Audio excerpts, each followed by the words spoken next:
Chapter number 4 ہے اور مطالعہ اور ہمارا آج کا یہ لیکچر۔ جی جناب والا، ابھی تک جو بات ہوئی تھی وہ قرارداد مقاصد اور اس کے علاوہ یہ اسمارٹ سلیبس کے اندر جو ہے کچھ ٹاپک جو ہے وہ نہیں ہے، وہ میں آپ کو پہلے دن ہی جو ہے بتا چکا تھا۔ ان کو جو ہے وہ نکال کر جو ہے وہ شامل ہے۔ اس کے علاوہ ہم نے جو ابھی تک پڑھا وہ دستور پاکستان 1973 یہ ہم پڑھ چکے ہیں، اور پاکستان میں آج جو ہمارا ٹاپک ہے وہ ہے پاکستان میں نفاذ اسلام کے اقدامات۔ جی، اور ہمارے ساتھ جو ہے ریڈنگ جو بچی کرے گی جی مریم اصغر آپ، تو سب سے پہلے جو ہے تمہید باندھ دیں، ایک تعارف ہے کو کہ میں چاہ رہا ہوں کہ آپ ہی بیان کر دیں، کیونکہ یہ وہی پچھلا لیکچر ہے ابتدائی قرارداد مقاصد اور اس کے بعد اس کے 1973 کا جو آئین تھا اس میں جو باتیں ہوئی تھیں، پس منظر جو ہے وہ تقریباً وہی ہے۔ جی ریڈنگ کیجیے، پیج نمبر جو ہے وہ 50۔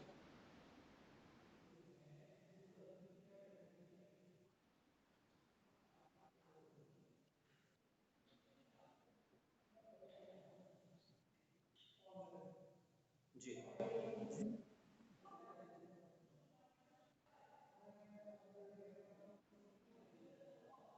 ہاں جی، یہاں سے قرارداد مقاصد نے مستقبل کے تمام آئین سازوں کو اس امر کا پابند کر دیا، یعنی کہ پس منظر کیا تھا میں نے بتایا 1949 میں جو قرارداد منظور ہوئی تھی اسی کے مطابق جو ہے آگے آنے والے جتنے آئین تھے ان کے لیے لاہ عمل جو ہے وہ ترتیب دے دیا گیا تھا۔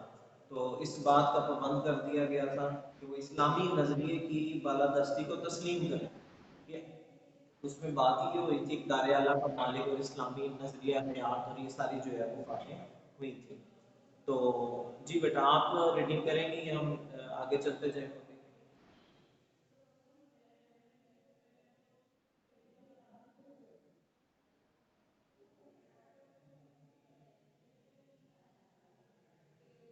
اور کہ وہ اسلامی نظریے کی بالادستی کو تسلیم، یہی وجہ تھی کہ 1956، 1962 اور 1973 کی دساتیر جو یہ آئین تھے، آئین پاکستان جو بنے تھے، ان میں اسلامی رنگ جو ہے وہ نمایاں دکھائی دیتا۔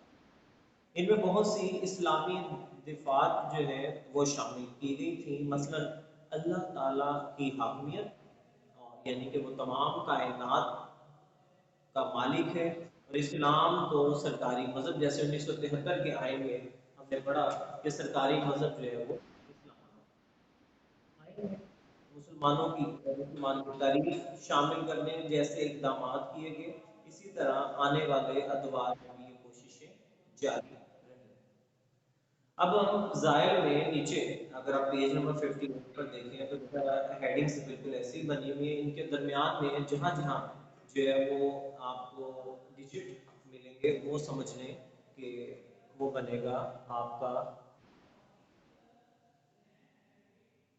ایم سی کیوز، ٹھیک ہے جی؟ اس کا آپ نے جو ہے وہ خاص خیال رکھنا ہے ایم سی کیوز بناتے ہوئے۔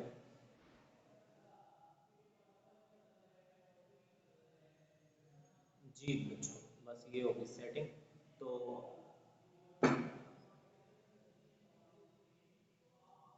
جی، تو سب سے پہلا جو پوائنٹ ہے وہ ہے جناب زکوٰۃ اور عشر کا نظام، جیسا کہ پچھلی آخر میں بھی جو ہے وہ 73 کے آئین میں بھی تقریباً یہی بات ہوئی تھی، بالکل اوپر وہیں سے ہم نے کلوز کیا تھا۔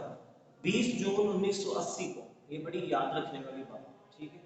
20 جون 1980 کو زکوٰۃ و عشر کا نظام جاری کیا گیا۔ اس نظام کے مطابق صاحب نصاب مسلمانوں سے ہر سال بینکوں میں جمع شدہ اثاثوں جو ان کی رقم ہے، جو پیسہ پڑے ہوئے ایک سال ہو چکا ہوتا ہے، تو یکم رمضان جو ہے اس دن 2.5% زکوٰۃ جو ہے وہ ان سے لی جاتی ہے۔ تو جناب ایک تو آپ نے اس میں انڈر لائن کرنا ہے 2.5%، اور کب لی جاتی ہے؟ یکم رمضان، اس کو انڈر لائن کیجیے گا۔ زکوٰۃ کی یہ رقم کونسلوں کے ذریعے مستحقین میں تقسیم کی جاتی ہے۔ عشر کی وصولی کا کام بھی عملی طور پر 1983 شروع ہوا تھا۔ عشر کا آپ کو پتہ نا، پچھلے لیکچر میں بتایا تھا کہ جو مال مویشی اور جو کاشت ہے، جو کھیتی باڑی لوگ کرتے ہیں، ان کے اوپر جو اس فصل میں سے جو حصہ جو ہے نکالا جاتا ہے اللہ کے راہ میں، تو جس کے مطابق سالانہ پیداوار کی مخصوص حد کا 10% عشر وصول کیا جاتا ہے، مخصوص حد کا۔ نمبر 2، شرعی حدود کا نفاذ۔ تو 10 فروری 1989 کو شرعی حدود کا آرڈیننس نافذ کیا گیا، جس کے مطابق چوری، شراب نوشی اور زنا کے جرائم پر شرعی سزائیں دینے کے احکامات جاری کیے گئے۔ اور اس کے بعد سود کا خاتمہ، جیسے کہ یہ بھی ہیڈنگ بھی جو ہے وہ ہم نے 1973 کی آئین میں پڑھی تھی۔ اچھا، چونکہ یہ ایک جو عنوان ہم پڑھ رہے ہیں، اس میں تمام دساتیر اور قرارداد مقاصد کے اندر جتنی کاوشیں، جتنی کوششیں ہو چکی ہیں کہ ہم نے کیسے جو ہے وہ پاکستان کے اندر اسلام، نفاذ اسلام کے لیے جو اقدامات کیے گئے، ان کا ہم جائزہ لیں۔ ٹھیک ہے، تو اس لیے تمام آرڈیننس جتنے بھی آئے تھے، ان کے اندر سے جو ہے یہ ساری چیزیں یکجا کی گئی ہیں یہاں۔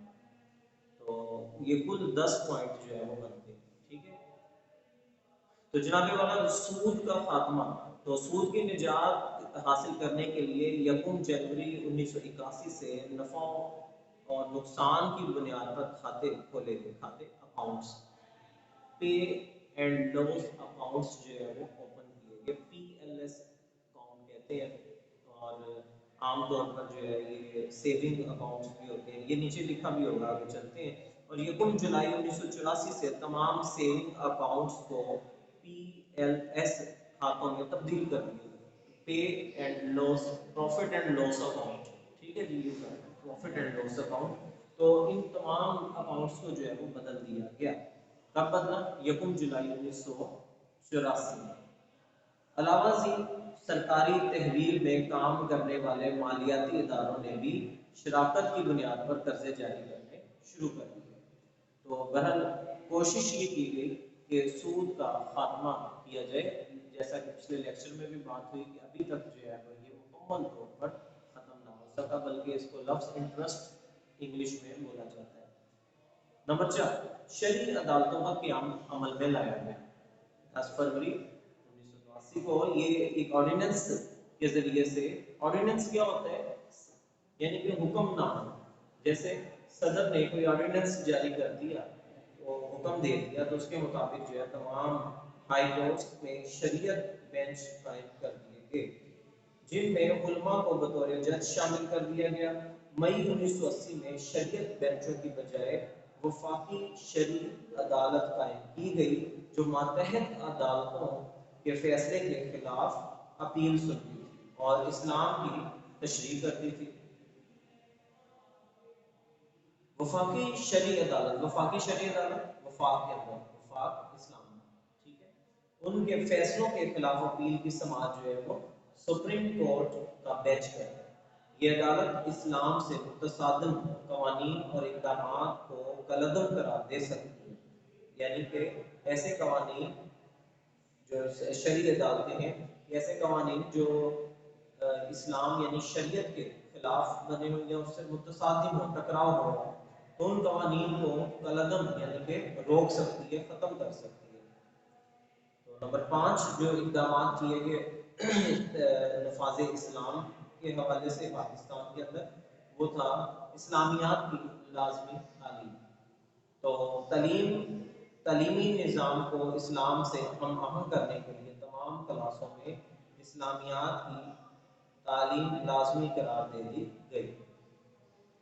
نمبر 6 احترام رمضان آرڈیننس، کہ ماہ رمضان کے مہینہ جب شروع ہوتا ہے تو آپ سب کو معلوم ہے کہ کھانے پینے پر، عام اشیاء بیچنے پر جو ہے وہ پابندی ہوتی ہے، اور اس میں یہ تمام چیزیں جو ہے وہ شامل ہو جاتی ہیں۔ ماہ رمضان کے احترام کے ایک آرڈیننس ہے مکمل، اور اس کا احترام جو ہے اس حوالے سے اگر کوئی اس کی خلاف ورزی کرتا ہے، کھلے عام بیچتا ہے، کھاتا ہے، ماں سوائے بلکہ وہاں پر بھی جو ہے اب اس کو کورڈ کیا جاتا ہے، جیسے ہاسپٹلس ہیں یا سفر کے لیے جو ہے مسافر خانوں کے قریب جو ہے وہ کھانے پینے کی اشیاء، تو وہاں اس کو بھی جو ہے وہ کور کیا جاتا ہے۔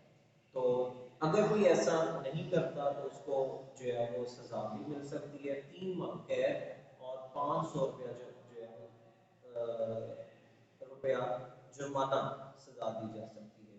تو نمبر 7، ضرورت اس سفر کی ہے کہ جس طرح سے مہنگائی جو ہے وہ بڑھ رہی ہے، تو اس طرح کے جرمانوں میں بھی، اچھا اس میں ایک چیز اور آپ کو ایڈ کرتا جاؤں، احترام رمضان تو احترام عوام بھی ہونا چاہیے، کیا خیال ہے؟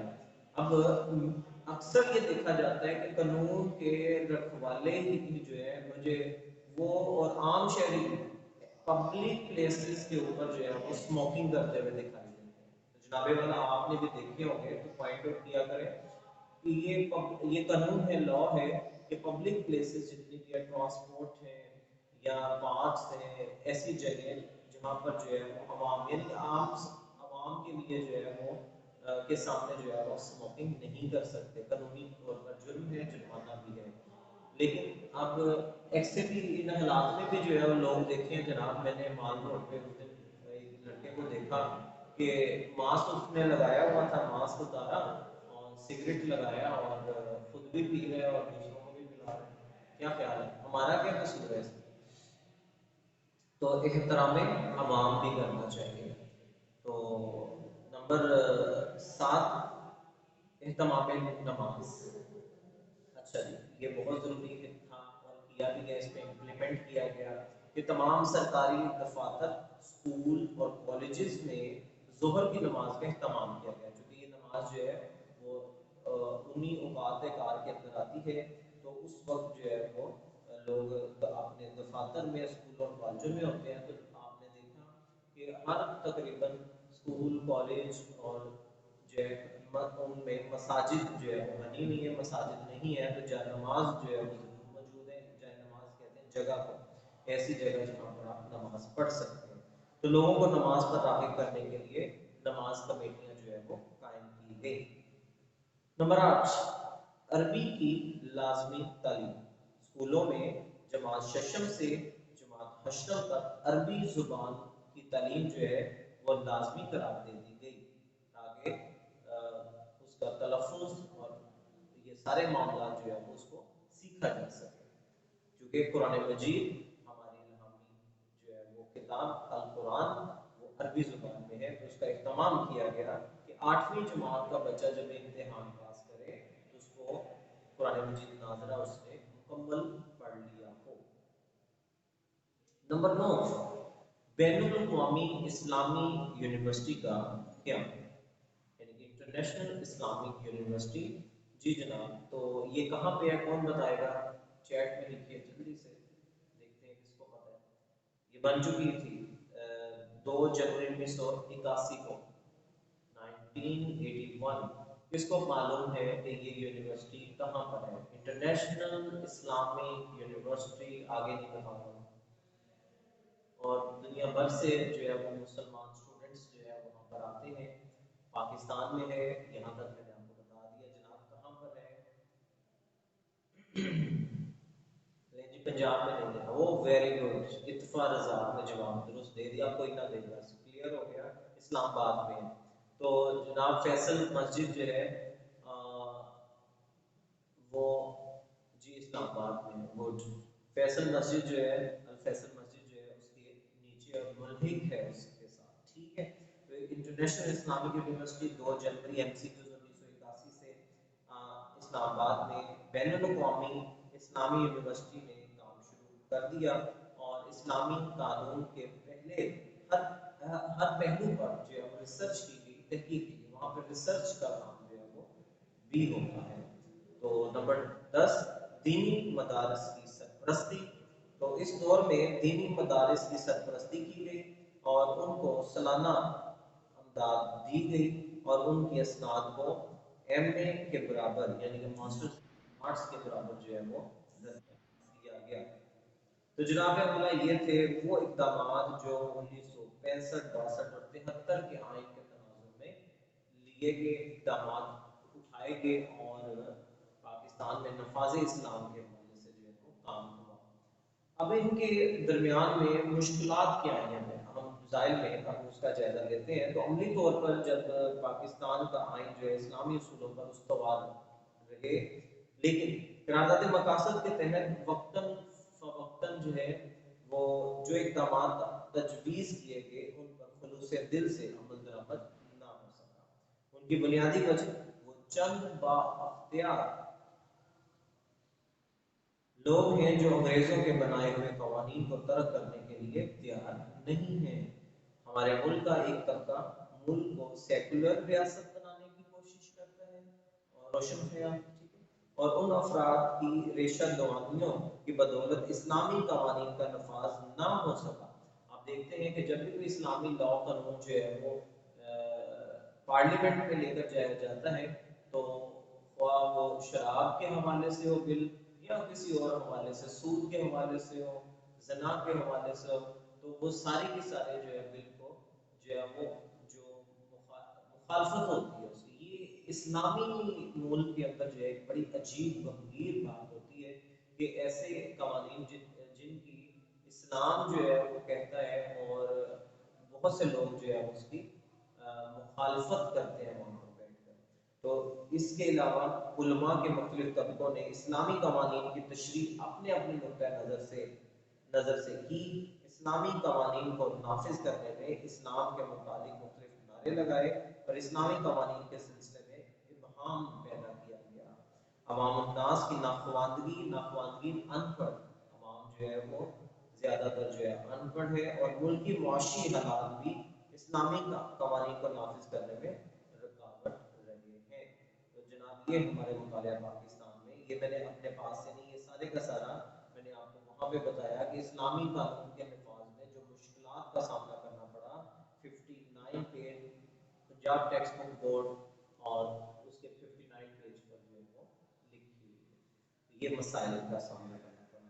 تو پیارے بچوں، یہ آج کا ہمارا ٹاپک، اور امید ہے کہ آپ کو یہ سمجھ بھی آ گیا ہوگا، اور یہ 10 پوائنٹس جو ہے وہ ساتھ ساتھ آپ نے یاد بھی کرنے ہیں، اور جو مشکلات کا سامنا کرنا پڑا وہ بھی ایک اقتباس آپ اپنے پاس سے بھی جو ہے وہ اس میں لکھ سکتے ہیں۔ ٹھیک ہے جی، تو یہ تھا آج کا ہمارا ٹاپک۔